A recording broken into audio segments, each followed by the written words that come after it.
Trigonometry का paper 2 का question है ये from October November 2023 and the question is ABCD is a rectangular field. ABCD rectangle है, इसका क्या मतलब है कि इसके सारे इंटीरियर एंगल्स D पे जो है, A पे जो है सारे 90 हैं, B पे एंगल 90 है, C पे एंगल 90 है। ये मतलब है रेक्टेंगल का। If it's a rectangular field इसका मतलब सारे इंटीरियर एंगल्स इसके 90 डिग्रीज़ हैं। Next the question says C is due south of A। C is due south of A, इसका क्या मतलब है कि C जो है वो A के ड्यू साउथ में है। इसका मतलब नॉर्थ साउथ लाइन जो A के ऊपर नॉर्थ साउथ लाइन है उसको अगर एक्सटेंड करें in the direction of south, south की डायरेक्शन में इस लाइन को एक्सटेंड करूं तो it will pass through point C। तो ड्यू का ये मतलब है exactly in south of A, exactly south of A। So C exactly A के साउथ में है। AB और BC की लेंथ उसने दी हुई है 450 and 210 metres, the length of AB and BC respectively. Martha walks at an average speed of 5.2 kilometers per hour. Speed given है हमें इसकी।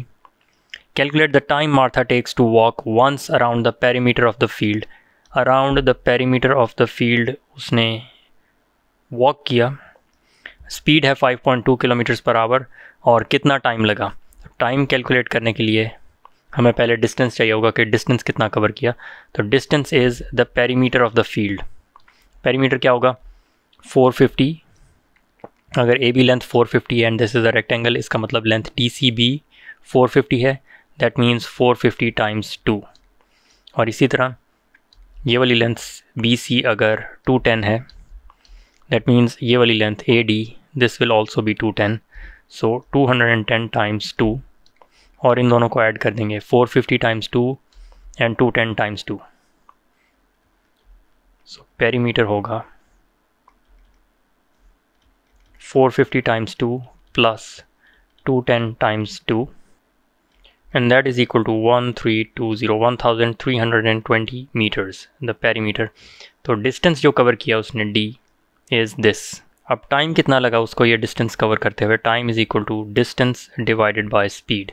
द डिस्टेंस इज़, इसको किलोमीटर्स में कन्वर्ट कर लेंगे 1.320 डिवाइडेड बाय 1000 करके, kilometres is the distance divided by the speed is 5.2 kilometers per hour, 5.2 kilometers per hour, and the answer is 0.2538 hours। क्योंकि kilometre और किलोमीटर कैंसिल हो गया तो आवर्स में टाइम हमारे पास आया है, that is 0.2538 hours.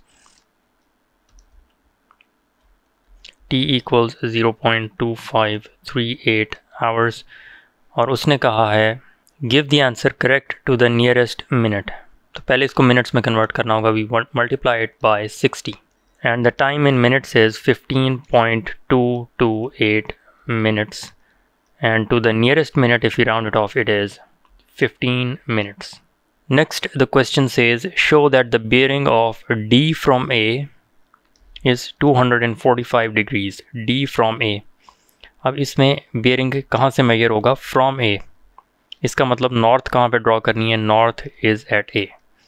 North at A से लेकर D तक will be the bearing of D from A। तो from north at A clockwise up until D, this is the bearing of D from A और ये bearing हमने show करना है कि 245 डिग्रीज़ है। अब इस एंगल को ब्रेक डाउन कर सकते हैं हम। If I extend this line, north south line towards the south, तो क्वेश्चन में उसने कहा था कि C is due south of A। इसका मतलब ये north south line should pass exactly through C and this gives us a triangle ABC। तो this is triangle ABC and this is a right angled triangle, B पे right angle है और इसमें दो lengths 450 और 210 हमें गिवन है and we can use these lengths to calculate this angle, ये वाला angle, let's call it angle X। Angle X के लिए हम tan रेशो अप्लाई कर सकते हैं। tan of angle X will be equal to the opposite side divided by the adjacent side. तो X के opposite side is 210, so tan X will be equal to 210 divided by the adjacent side is 450 divided by 450। तो angle x would be equal to tan inverse 21/45 and angle x is 25.02 degrees. Okay, अब angle x है हमारे पास and that is 25.02 degrees. अब a के ऊपर ये complete angle, this complete angle is 90 degrees और इसको यूज़ करके we can find the remaining angle. ये green angle जो होगा, let me call it angle y, ये आएगा 90 जो कि टोटल एंगल है a पे. 90 में से 25.02 डिग्रीज माइनस कर देंगे तो बाकी का रिमेनिंग एंगल y आ जाएगा. So angle y would be equal to 90 degrees minus 25.02 degrees and that gives us angle y is equal to 64.98 degrees. And that means this angle y is 64.98 degrees. 64.98. अब इसका फ़ायदा क्या होगा? We know that this angle is 180 degree. North to south angle, this complete angle is 180 degrees. इसमें अगर हम 64.98 add कर दें, we will get this complete angle from north at A to D. This would be the bearing of D from A. So bearing of D from A क्या होगा? ये 180 degrees जो straight line है north south line का 180 degrees, इसमें 64.98 add कर देंगे. सो bearing of D from A would be equal to 180 degrees plus 64.98 degrees and that gives us 244.98 degrees, the bearing of D from A. तो bearing of D from A है 244.98 degrees. अब question ने कहा था हमें कि correct to 3 significant figures it should be 245. तो 3 significant figures अगर हम लेफ़्ट से काउंट करना शुरू करें 1, 2 and 3, यानी कि यहाँ तक 244 के बाद हमने इसको राउंड ऑफ करना है. 244 के बाद जो नंबर है that is 9 which is greater than 4. 5 या उससे बड़ा नंबर हो तो पिछले वाले नंबर में एक ऐड हो जाता है and that will give us 245 degrees the bearing of D from A. और ये हमने शो करना था, it should be 245 and we have shown that. The next part of the question says P Q R is a triangle. ये है triangle P Q R and S is a point on P R. S line P R के ऊपर एक point है और 2 angles हमें given हैं 42 degrees at P, 35 degrees at R. 2 lengths given and the length of PS that is 10.3 and the length of QR that is 12.6. This is the data given in the question. Calculate the length QS. QS is this length. इस line की length हमने calculate करनी है. So first सबसे पहले क्या होगा कि इस ट्राइंगल के अंदर जिस ट्राइंगल में QS है PQS, ट्राइंगल PQS में इस ग्रीन ट्राइंगल में हमारे पास एक ही लेंथ है PS that is 10.3 और एक ही एंगल है angle at P that is 42 degrees. इस इंफॉर्मेशन के साथ ना इसमें साइन रूल लग सकता है ना कोसाइन रूल लग सकता है. तो ट्राइंगल PQS में हमें कोई एक और लेंथ या एंगल चाहिए. और वो कैसे कैलकुलेट होगा?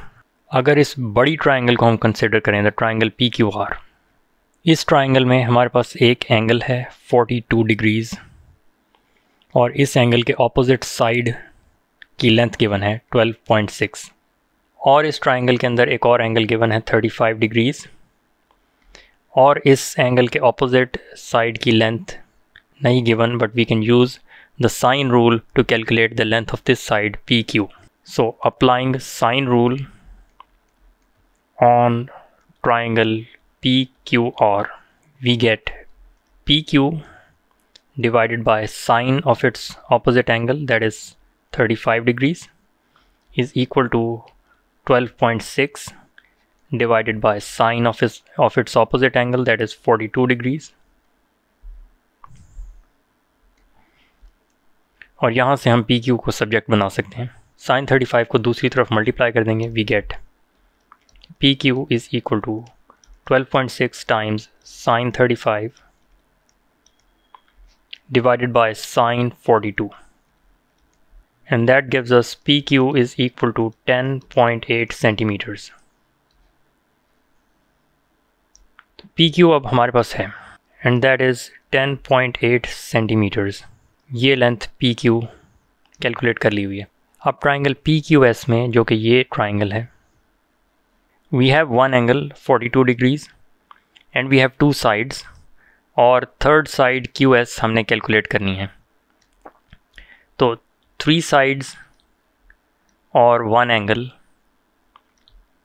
इसके लिए यूज़ होता है cosine rule.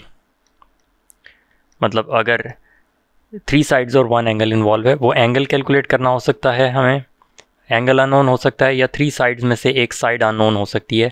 But when 3 sides and 1 angle is involve in the calculation, तो हम कोसाइन रूल यूज़ कर सकते हैं. और कोसाइन रूल कैसे अप्लाई होगा इस पर? Cos of the angle 42 degrees, जो कि ये एंगल है given in the triangle, is equal to the square of the adjacent sides. Adjacent sides इस एंगल के, एंगल 42 के जो एडजेसेंट साइड्स हैं, दे आर 10.8 एंड 10.3.